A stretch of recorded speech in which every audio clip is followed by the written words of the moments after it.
Bharatiya Janata party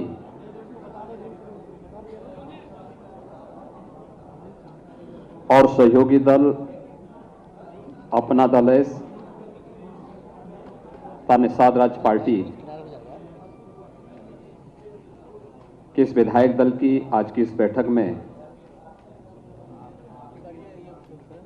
केंद्रीय पर्यवेक्षक के रूप में यहां पर उपस्थित देश के यशस्वी गृह और सहकारिता मंत्री माननीय श्री अमित शाह जी,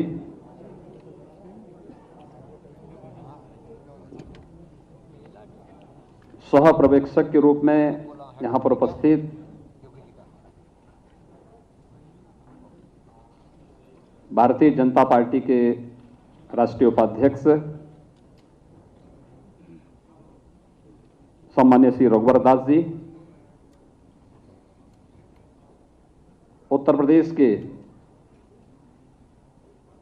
चुनाव के प्रभारी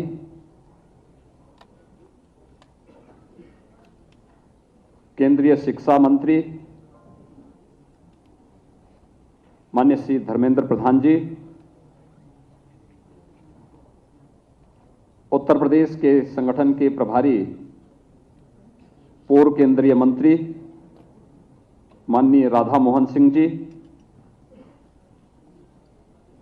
भारतीय जनता पार्टी के प्रदेश के अध्यक्ष माननीय श्री स्वतंत्र देव सिंह जी, अपना दल एस के राष्ट्रीय अध्यक्ष श्री आशीष सिंह पटेल जी, निषाद पार्टी के अध्यक्ष डॉक्टर संजय निषाद जी, मेरे वरिष्ठ सहयोगी के रूप में जिन्होंने 5 वर्षों तक निरंतर प्रदेश में सुरक्षा सुशासन की स्थापना करने में अपना योगदान दिया, श्री केशव प्रसाद मौर्य जी, डॉक्टर दिनेश शर्मा जी, प्रदेश संगठन के महामंत्री श्री सुनील बंसल जी, सभी सम्मानित नवनिर्वाचित विधायकगण, विधान परिषद के सभी माननीय सदस्यगण, भारतीय जनता पार्टी के अन्य सम्मानित पदाधिकारी और उपस्थित भाइयों बहनों, मैं सबसे पहले आदरणीय प्रधानमंत्री जी का, अपने केंद्रीय पर्यवेक्षक माननीय गृह मंत्री जी का, सह पर्यवेक्षक और पूरी पार्टी का हृदय से आभार व्यक्त करता हूं कि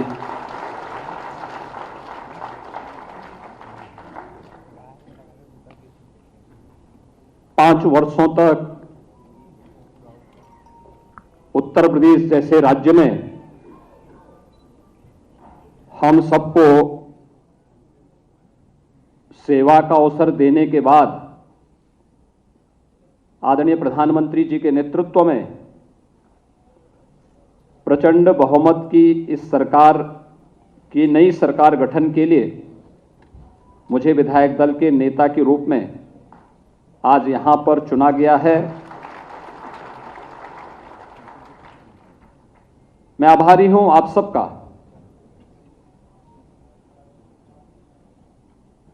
इस प्रस्ताव का यहां पर जो प्रस्ताव प्रस्तुत किया माननीय श्री सुरेश खन्ना जी, हमारे वरिष्ठ सदस्य हैं और विधायक दल के वरिष्ठतम सदस्य हैं, लगातार 8वीं बार 9वीं बार शाहजहांपुर से विधायक चुने गए और माननीय सुरेश खन्ना जी के प्रस्ताव पर श्री सूर्य प्रताप शाही जी ने, श्रीमती बेबी रानी मौर्य जी ने, श्री राम नरेश अग्निहोत्री जी ने,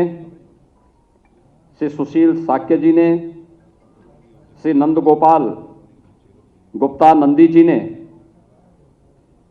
इस प्रस्ताव का अनुमोदन करने के साथ ही आप सब ने सर्वानुमति से इस प्रस्ताव को अपना समर्थन दिया है। मैं इसके लिए आप सबका हृदय से आभार व्यक्त करता हूं। भाइयों बहनों, उत्तर प्रदेश के इतिहास में यह पहली बार हुआ है कि कोई मुख्यमंत्री 5 वर्ष तक कार्य करे और फिर वह पार्टी द्वारा सत्ता में आ जाए। अगर आप लगातार पहले आम चुनाव से लेकर के अब तक देखेंगे तो पहली बार हुआ है और यह संभव हुआ है कि आदरणीय प्रधानमंत्री जी का मार्गदर्शन और उनका यशस्वी नेतृत्व, माननीय गृह मंत्री जी जब उत्तर प्रदेश के प्रभारी थे, उन्होंने उस समय संगठन की जो एक मजबूत नींव प्रदेश में रखी, राष्ट्रीय अध्यक्ष के रूप में उनके व्यापक दौरे और 2014 में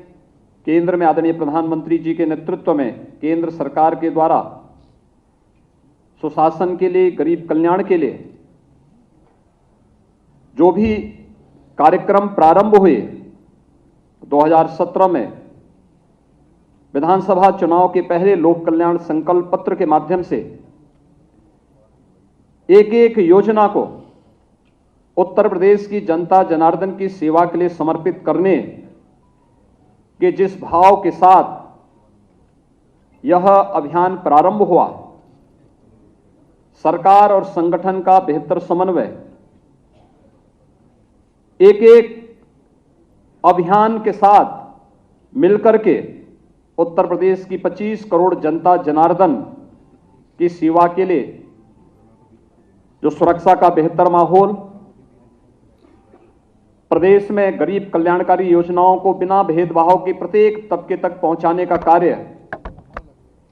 जिस प्रतिबद्धता के साथ हुआ है, जनता जनार्दन ने उसका सुपरिणाम 2022 के इस विधानसभा चुनाव में भी तमाम दुष्प्रचार के बावजूद भारतीय जनता पार्टी और सहयोगी दलों को प्रचंड बहुमत की सरकार के रूप में आज हम सबके सामने प्रस्तुत किया है। जो मुझ पर विश्वास किया है पार्टी ने 2017 में, तब तो मैं विधायक भी नहीं था, एक सामान्य सांसद था, मेरे पास कोई प्रशासनिक अनुभव नहीं था, मैं शासन के किसी भी दायित्व का तब तक निर्वहन नहीं किया था, लेकिन एक अभिभावक के रूप में आदरणीय प्रधानमंत्री जी ने, आदरणीय गृह मंत्री जी ने, उस समय राष्ट्रीय अध्यक्ष के रूप में एक एक शासन की सुशासन के बारे में कैसे हमें इस अभियान को आगे बढ़ाना है, उस अभियान को आगे बढ़ा करके पूरी प्रतिबद्धता के साथ उत्तर प्रदेश जैसे राज्य में सुरक्षा की कोई बात करे, कानून का राज हो इसकी बात करे, उत्तर प्रदेश के लोगों के लिए एक सपना था। लेकिन उस सपने को हकीकत में हम बदल पाए क्योंकि इन महापुरुषों का एक अभिभावकत्व जैसा संरक्षण हम सब के ऊपर था और उसको हम लोगों ने प्रभावी ढंग से प्रदेश में लागू करने में हमें सफलता प्राप्त हुई। उसके परिणाम भी आए। उत्तर प्रदेश जैसे राज्य में व्यापक निवेश हुए। उत्तर प्रदेश में रिफॉर्म की बात हो सकती है, उत्तर प्रदेश में विकास की बात हो सकती है, उत्तर प्रदेश जैसे राज्य में भी सुशासन की बात हो सकती है और उत्तर प्रदेश जैसी घनी आबादी का राज्य देश के अंदर मॉडल के रूप में प्रस्तुत हो सके,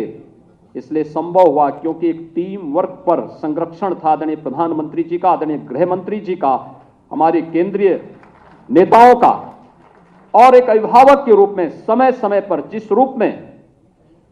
बिना भेदभाव के शासन की योजनाओं को प्रत्येक नागरिक तक पहुंचाने के इस अभियान को हम लोगों ने आगे बढ़ाया, वो हम तभी संभव हो पाया, अन्यथा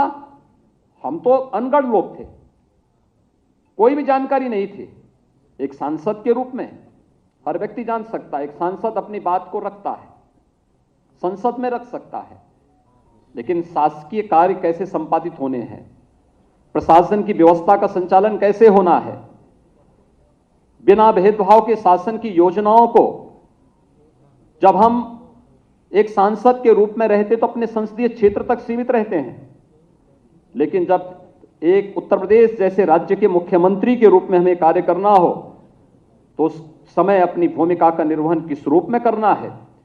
यह एक बड़ी जिम्मेदारी होती है। और उस जिम्मेदारी का निर्वहन किस रूप में किया जाना चाहिए, यह एक एक बात को समय समय पर जिस प्रभावी ढंग से लागू करने में हमें मदद मिली, आज उसका परिणाम है कि उत्तर प्रदेश कई क्षेत्रों में 2017 के पहले जिस उत्तर प्रदेश को केंद्रीय योजनाओं को लागू करने में या स्वयं की कोई योजना तो होती नहीं थी, लेकिन केंद्रीय योजनाओं को भी लागू करने में जिसकी भूमिका सबसे पीछे होती थी, जिसके कारण केंद्रीय योजनाएं देश के अंदर कहीं ना कहीं उनके मार्ग में उत्तर प्रदेश एक बैरियर दिखाई देता था, आज उत्तर प्रदेश अग्रणी राज्य के रूप में है उन योजनाओं को लागू करने में। और इसका परिणाम है कि पूरे देश के अंदर न केवल केंद्रीय योजनाएं सफलतापूर्वक आगे बढ़ रही हैं,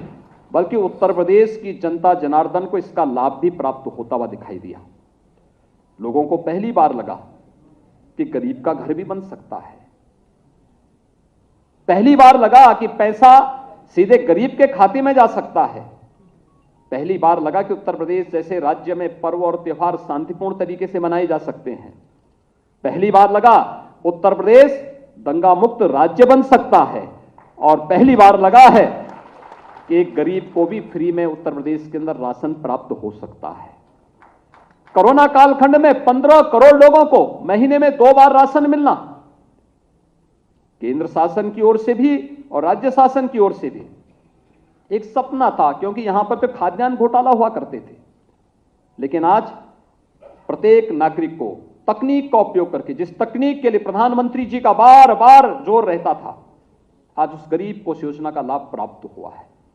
और हमने देखा इस पूरे चुनाव में सचमुच जनता भले ही प्रतिक्रिया व्यक्त न करती हो, लेकिन वक्त आने पर उसका जवाब जरूर देती है। और इस चुनाव में भारतीय जनता पार्टी को तमाम दुष्प्रचार के बाद विपक्ष और जितने भी ऐसे लोग थे देश और दुनिया में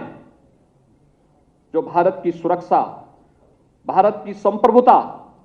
या फिर भारत के हित के संवर्धन में सदैव आड़े बनते हैं, वे सब किसी न किसी रूप में इस चुनाव को प्रभावित करने की दृष्टि से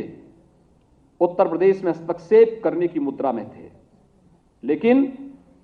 आदरणीय प्रधानमंत्री जी के प्रति अटूट विश्वास,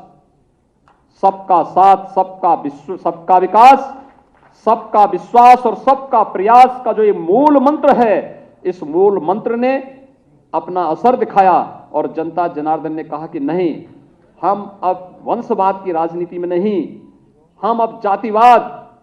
और उन संकीर्ण राजनीतिक दायरों से ऊपर उठ करके राष्ट्रवाद, विकास और सुशासन के लिए अपना समर्थन देंगे। और जनता जनार्दन ने आपने देखा होगा गांव गांव में गरीब की झोपड़ी से लेकर के एक सामान्य इंसान, माताएं बहनें हो, बेटियां हो या युवा या अन्नदाता किसान, सबने भारतीय जनता पार्टी को मुक्त कंठ से, खुले हृदय से समर्थन देकर के सारे के सारे उन दुष्प्रचारों को दरकिनार करते हुए केवल और केवल एक विश्वास के साथ कि मोदी है तो मुमकिन है, और इस भाव के साथ जनता जनार्दन ने अपना समर्थन भारतीय जनता पार्टी और सहयोगी दल को दिया। और जिसका परिणाम है कि 2/3 से अधिक समर्थन लेकर के भारतीय जनता पार्टी एक बार फिर से अपने सहयोगी दल के साथ आज फिर से सरकार बनाने की ओर अग्रसर है। भाइयों बहनों, यह एक बड़ी जिम्मेदारी भी है। सत्ता प्राप्त करना एक प्रतिष्ठा का विषय नहीं,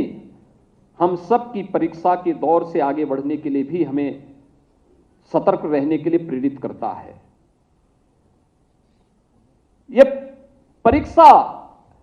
हम जनता जनार्दन की अदालत में कितने अपने आप को खरा उतार सकते हैं।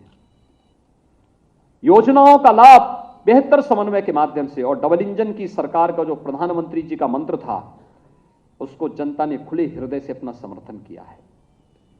खुले हृदय से उसको अंगीकार किया है। हर व्यक्ति इस बात को जानता है कि उत्तर प्रदेश जैसे राज्य में उन योजनाओं को हर एक तक पहुंचाना, तकनीक उसमें बहुत बड़ी भूमिका का निर्वहन किया। 80,000 राशन कोटी की दुकान में ई-पॉस मशीन का लग जाना, उन गरीबों तक राशन की सुविधा का लाभ प्राप्त हो जाना, जनधन अकाउंट में करोड़ों बैंक के खाते खुल जाना, भर्ती की प्रक्रिया पारदर्शी तरीके से आगे बढ़ जाना, और इन सभी को जब हम आगे लेकर के चलते हैं तो स्वाभाविक रूप से हम सबके सामने प्रतिस्पर्धा पहले कुशासन से सुशासन के लिए था, अब सुशासन को और भी सुदृढ़ करने की दिशा में अगला हमारा कदम क्या होना चाहिए, स्वयं से हमारी प्रतिस्पर्धा प्रारंभ होगी और उसके लिए तैयार होना, उसके लिए तैयार होना। उस सुशासन की स्थापना उसको और मजबूती के साथ आगे बढ़ाने के लिए आदरणीय प्रधानमंत्री जी ने जो एक संकल्प दिया है देश के सामने, जिस प्रकार का शासन देकर के देश की और दुनिया के अंदर आज लोकप्रियता की एक नई ऊंचाइयों को आदरणीय प्रधानमंत्री जी छू रहे हैं, अपनी कार्यों के माध्यम से, अपनी कर्मठता के माध्यम से, अपने देश की सुरक्षा, गरीब कल्याणकारी योजनाओं के माध्यम से भारत को दुनिया के एक महाशक्ति के रूप में स्थापित करने को लेकर के, और यही संकल्प देश के सबसे बड़े राज्य उत्तर प्रदेश की भी होनी चाहिए। उत्तर प्रदेश अगर विकास की नई ऊंचाइयों को प्राप्त करता है, यह देश के विकास में सहायक बनता है। आखिर देश की छठी आबादी यानी 1/6 आबादी उत्तर प्रदेश के अंदर निवास करती है, और 1/6 की आबादी उत्तर प्रदेश के अंदर निवास करने के बाद इस 6 करोड़ जनता के लिए, हमें याद है जब पहला बजट हमें प्रस्तुत करना था, मैं आदरणीय गृह मंत्री जी का मार्गदर्शन लेने के लिए गया था। उन्होंने कहा, योगी जी देखिए, यूपी जैसे राज्य का बजट 2 लाख करोड़ का हो, कैसे आप लोगों को सुविधाएं दे पाएंगे? लेकिन इसके लिए 2 कार्य करने पड़ेंगे, राज्य की आय को बढ़ाना पड़ेगा और खर्च के दायरे को भी बढ़ाना पड़ेगा, जिससे हर गरीब तक शासन की योजनाएं पहुंच सके। और हम लोगों ने 2 लाख करोड़ से बढ़ा करके 6 लाख करोड़ तक उत्तर प्रदेश के बजट को आगे बढ़ाने का काम किया। उत्तर प्रदेश की प्रति व्यक्ति आय को दोगुना करने का कार्य पहले 5 वर्ष के इस कालखंड में, जबकि कोरोना जैसी वैश्विक महामारी हमारे सामने चुनौती के रूप में थी, उस पर भी हम लोगों ने करने का प्रयास किया। उत्तर प्रदेश की जीडीपी को बढ़ाया है, ये दोगुने से ज्यादा हुई है, लेकिन साथ साथ बहुत सारी चीजें हैं जिसको आगे बढ़ाने की आवश्यकता है। उत्तर प्रदेश के अंदर सुशासन की पहले कालखंड के इस कार्यक्रम को और मजबूती के साथ आगे बढ़ाने के लिए क्या कुछ होना है, लोक कल्याण संकल्प पत्र पार्टी ने चुनाव के ठीक पहले जारी किया है। और यही नहीं, युवाओं के लिए, अपनी माताओं बहनों के लिए, अन्नदाता किसानों के लिए, समाज के प्रत्येक तबके के लिए और उत्तर प्रदेश की जो पहचान है उस आस्था का सम्मान करने के लिए बहुत कुछ अभी हासिल करना बाकी है, जिसको और मजबूती के साथ आगे बढ़ाने की आवश्यकता है। उन आप जो अपेक्षाएं उत्तर प्रदेश की जनता जनार्दन की हैं, उन अपेक्षाओं पर, उन आकांक्षाओं की पूर्ति करने के लिए हम सबको प्राणपण से जुट करके काम करना होगा, मिलकर के कार्य करना होगा, एक टीम वर्क के रूप में काम करना होगा, मिलकर के एक सेवक के रूप में। एक देश के अंदर आदरणीय प्रधानमंत्री जी ने जो बात कही कि हमारी भूमिका एक सेवक की होनी चाहिए। हम शासन में आते हैं, मालिक बनने की भूल कभी न करें, एक सेवक के रूप में। बहुत है, हम उस व्यवस्था के कस्टोडियन के रूप में हमारी भूमिका होनी चाहिए। पार्टी ने एक व्यवस्था दी, उस व्यवस्था के तहत हम उस कार्यक्रम को आगे बढ़ाएंगे। पार्टी की व्यवस्था होगी, उस व्यवस्था के तहत हम अपना योगदान देंगे और पूरी प्रतिबद्धता के साथ, पूरी ईमानदारी के साथ उसको आगे बढ़ाना, यह हमारा लक्ष्य होना चाहिए। उत्तर प्रदेश तमाम मामलों में आज अग्रणी राज्य के रूप में देश के अंदर उभर करके आया है। उत्तर प्रदेश को देश की नंबर 1 अर्थव्यवस्था के रूप में स्थापित करने के आदरणीय प्रधानमंत्री जी के उस संकल्प के साथ जुड़ने का समय हमारे सामने है, क्योंकि ये उत्तर प्रदेश के प्रत्येक नागरिक के जीवन में व्यापक परिवर्तन का कारक बनेगा और ये संभव है। मैं बार बार कहता हूं, उत्तर प्रदेश तो प्रकृति और परमात्मा का प्रदेश है, सब कुछ यहां पर है और आज हम सबका सौभाग्य है कि दुनिया के सबसे लोकप्रिय नेता, देश के यशस्वी प्रधानमंत्री जी का मार्गदर्शन और नेतृत्व हम सबके पास है। वो उत्तर प्रदेश के काशी से स्वयं देश का प्रतिनिधित्व करते हैं और उनका मार्गदर्शन निरंतर उत्तर प्रदेश को प्राप्त होता है, संरक्षण प्राप्त होता है। उत्तर प्रदेश को कैसे अग्रणी राज्य के रूप में स्थापित किया जाए, इसके लिए प्राप्त होता है और ये हम सबका सौभाग्य है कि हम इस प्रक्रिया के साथ, सेवा के इस मिशन के साथ जुड़ करके अपने को सौभाग्यशाली मानते हैं। और आज एक बार फिर से मुझे जब पार्टी ने अवसर दिया है, मैं यहां पर केंद्रीय पर्यवेक्षक के रूप में माननीय गृह मंत्री जी का, सह पर्यवेक्षक के रूप में राष्ट्रीय उपाध्यक्ष और झारखंड के पूर्व मुख्यमंत्री माननीय श्री रघुवर दास जी का हृदय से इस प्रक्रिया को आगे बढ़ाने के लिए और सर्वानुमति से इस राय को यहां पर व्यक्त करने में जो योगदान हमारे नेताओं का यहां पर प्राप्त हुआ है, इनके लिए प्रति हृदय से आभार व्यक्त करता हूं। मैं पार्टी संगठन का चुनाव के दौरान चुनाव के प्रभारी के रूप में माननीय श्री धर्मेंद्र प्रधान जी, संगठन के प्रभारी के रूप में माननीय श्री राधा मोहन सिंह जी, प्रदेश अध्यक्ष के रूप में श्री स्वतंत्र देव सिंह जी, प्रदेश संगठन महामंत्री के रूप में प्रदेश के अंदर सभी कार्यकर्ताओं का संयोजन करके इस पूरी प्रक्रिया को एक टीम भाव के साथ आगे बढ़ाने में जो योगदान श्री सुनील बंसल जी ने और उनकी पूरी टीम ने दिया है, मैं इन सब का हृदय से अभिनंदन करता हूं। मेरे दोनों सहयोगी श्री केशव प्रसाद मौर्य जी, डॉक्टर दिनेश शर्मा जी, श्री सुरेश खन्ना जी और इस पूरी टीम ने, मेरे मंत्रिमंडल के जितने सहयोगी थे, जिन लोगों ने पूरी ईमानदारी के साथ, पूरी प्रतिबद्धता के साथ इस अभियान को आगे बढ़ाने में अपना योगदान दिया। संगठन के केंद्रीय मंत्रीगण थे, केंद्रीय पदाधिकारी थे, देश के अंदर प्रवासी कार्यकर्ता थे, विस्तारक थे, उन सब का भी मैं हृदय से इस अवसर पर आभार व्यक्त करता हूं। आज मुझे फिर से जिम्मेदारी पार्टी ने दी है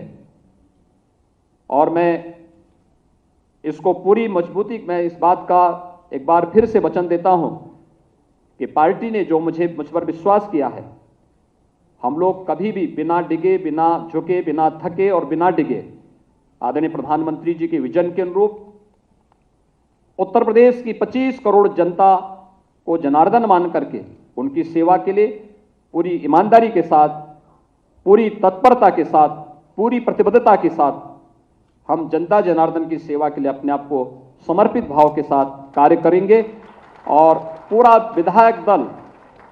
भारतीय जनता पार्टी और सहयोगी दल, हमारा पूरा विधायक दल इस पूरे अभियान का साक्षी बने और इस अभियान के साथ एक टीम के रूप में काम करता हुआ दिखाई दे, उसके बेहतर परिणाम और भी अच्छे ढंग से आ सकते हैं। कोरोना कालखंड में चुनाव संपन्न हुआ है, एक बड़ी चुनौती थी और फ्री में वैक्सीनेशन के कार्यक्रम को जिस रूप में उत्तर प्रदेश ने प्राप्त किया है, हम इसके लिए आदरणीय प्रधानमंत्री जी के आभारी हैं। देश के अंदर 175 करोड़ वैक्सीन की डोजेस लगी हैं और उत्तर प्रदेश में अब तक लगभग 29 करोड़ 70 लाख वैक्सीन की डोजेज अब तक उत्तर प्रदेश के अंदर प्राप्त हुई हैं। थर्ड वेव पूरी तरह समाप्त हो चुका है, लेकिन हमें फिर भी सतर्क रहना होगा। कोरोना कालखंड में इस सदी की सबसे बड़ी महामारी के दौरान जो उत्साह आप सबके प्रति, पार्टी के इस पूरे अभियान के प्रति जनता जनार्दन ने व्यक्त किया है, मैं उत्तर प्रदेश की जनता जनार्दन का इसके प्रति हृदय से अभिनंदन करता हूं, हृदय से आभार व्यक्त करता हूं कि उन्होंने चुनाव प्रचार में और पूरी प्रक्रिया के साथ, पूरी मजबूती के साथ भाग लेकर के इस पूरे अभियान को आगे बढ़ाया है। अपने दोनों सहयोगी दल, अपना दल और निषाद पार्टी, अपने इन दोनों नेताओं का, इनसे जुड़े हुए सभी पदाधिकारी और कार्यकर्ताओं का भी हृदय से मैं धन्यवाद करता हूं, जिन लोगों ने इस पूरी प्रक्रिया के साथ भारतीय जनता पार्टी के साथ कदम से कदम मिलाकर के चुनाव जिताने में अपना योगदान किया है। मैं एक बार फिर से भारतीय जनता पार्टी, विधायक दल और हमारे सहयोगी दल ने जो आज फिर से मुझे ये जिम्मेदारी दी है, मैं पूरी ईमानदारी के साथ, पूरी प्रतिबद्धता के साथ इस दायित्व के निर्वहन करने के लिए आपके साथ मिलकर के कार्य करने का पूरा प्रयास करूंगा। आपका एक बार फिर से मैं आदरणीय गृह मंत्री जी का, आज के इस केंद्रीय पर्यवेक्षक के रूप में माननीय गृह मंत्री जी, सह पर्यवेक्षक के रूप में माननीय श्री रघुवर दास जी का मैं हृदय से आभार व्यक्त करते हुए अपनी वाणी को यहीं पे विराम देता हूं। धन्यवाद। जय हिंद।